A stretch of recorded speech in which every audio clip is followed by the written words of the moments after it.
તો breaking news આવી રહ્યા છે. અમદાવાદના થલતેજમાં આવેલી બિલ્ડિંગને દંડ ફટકારવાની કાર્યવાહી હાથ ધરવામાં આવી છે.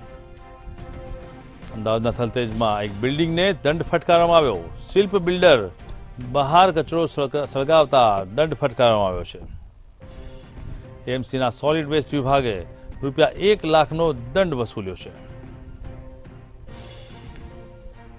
બિલ્ડિંગના બેઝમેન્ટમાં પણ કચરો અને વેસ્ટના ઢગલા થયા છે.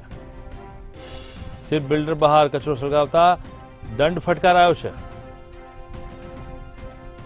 અમદાવાદના થલતેજમાં આવેલ બિલ્ડરને દંડ ફટકારાયો. બિલ્ડિંગની બહાર કચરો સળગાવતા કોર્પોરેશન દ્વારા કાર્યવાહી હાથ ધરાઈ છે. શિલ્પ બિલ્ડરે બહાર કચરો સળગાવતા એએમસી સોલિડ વેસ્ટ દ્વારા રૂપિયા 1 લાખનો દંડ ફટકારવામાં આવ્યો છે.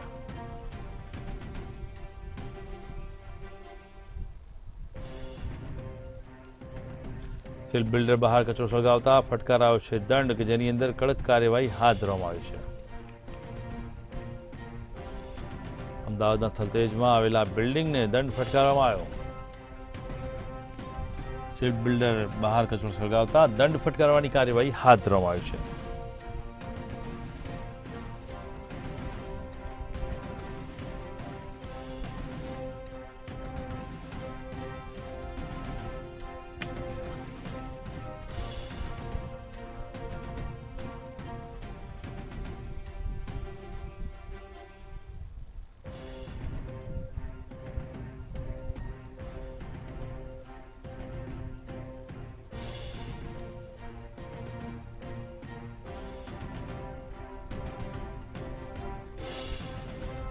એએમસી દ્વારા સોલિડ વેસ્ટ વિભાગ દ્વારા 1 લાખનો દંડ ફટકારવાની કાર્યવાહી. જે રીતે થલતેજ વિસ્તારની અંદર શિલ્પ બિલ્ડિંગને 1 લાખ રૂપિયાનો દંડ ફટકારવામાં આવ્યો છે. બિલ્ડિંગની બહાર કચરો સળગાવવાના કારણે દંડની કાર્યવાહી હાથ ધરવામાં આવી છે.